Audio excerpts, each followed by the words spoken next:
हर कोई ये सोच रहा है कि निफ्टी ऑल टाइम हाई लगा रहा है और एफआईआईज 55,000 करोड़ की बिकवाली और खरीदारी, इन दोनों में सबसे ज़्यादा खरीदारी कर रहे हैं। तो डीआईआईज लगातार बेच रहे हैं। इन सब के पीछे का कारण क्या हो सकता है? और ये जो मैं रीज़न बताऊंगा, बिल्कुल जो रियल रीज़न है मैं वो आप लोग के साथ शेयर करना चाहता हूँ।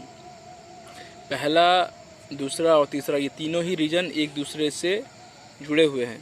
पहला रीज़न कि हम लोग का जो रुपया है वो 75 रुपये के आसपास चल रहा है, $1 की वैल्यू के बराबर। तो 75 रुपये के लगभग है $1 की वैल्यू।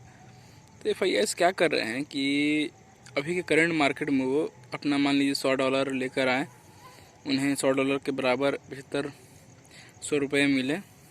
500 रुपये कोई स्टॉक है, उससे 15 पीस खरीदा और 7500 इन्वेस्ट कर दिए। आने वाले समय में उनको ये होप है कि जो स्टॉक का वैल्यू बढ़ सकता है या फिर घट सकता है। तो उनके हिसाब से अगर मान लीजिए 500 का कोई स्टॉक 600 का हो गया और या फिर वो स्थिर रहा, तो उन्हें क्या गेन हो सकता है? आने वाले समय में उनको लग रहा है कि $1 की वैल्यू आने वाले समय में 60 रुपये होगी, यानी कि भारतीय रुपया आने वाले समय में मजबूत होगा। इसलिए वो इन्वेस्ट कर रहे हैं, जिससे कि आप देखिए अगर स्टॉक का प्राइस ऊपर की तरफ जाता है तो उन्हें $150 का टोटल इन्वेस्टमेंट और प्रॉफिट मिलाकर होगा।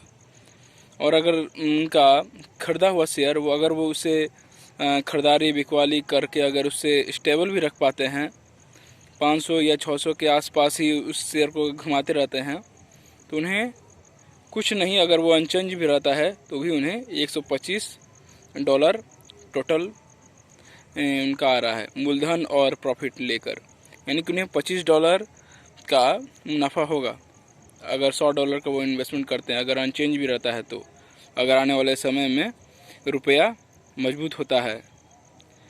तो ये होप है एफआईआईज का।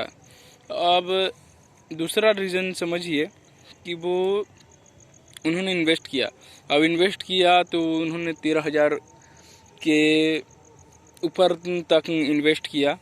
अब वो चाहेंगे कि उन्हें लॉस ना हो, तो उन्होंने कैश में खरीदारी की है और अब वो चाहें तो एफएनओ में बिकवाली या शॉर्ट करके गेन कर सकते हैं, क्योंकि उनका ऊपर में अच्छा खासा पोजीशन बन चुका है। अगर वो चाहें, उन्हें कैश में अगर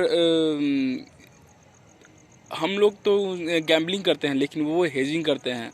वो लोग अगर $100 कैश में खरीदारी करते हैं तो $200 एफएनओ में शॉर्ट या लॉन्ग करके पैसे को बढ़ाते हैं। और तीसरा रीज़न है कि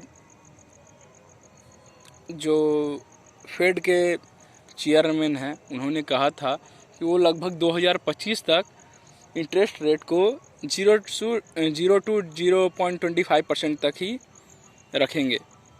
तो इस वजह से एफआईआईज या फिर जो फॉरेन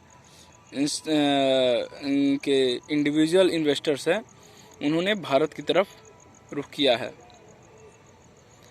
तो इस हिसाब से वो लोग ऐसा कर रहे हैं। अब आप लोग क्या सोचते हैं? आप लोग अपना विचार रख सकते हैं।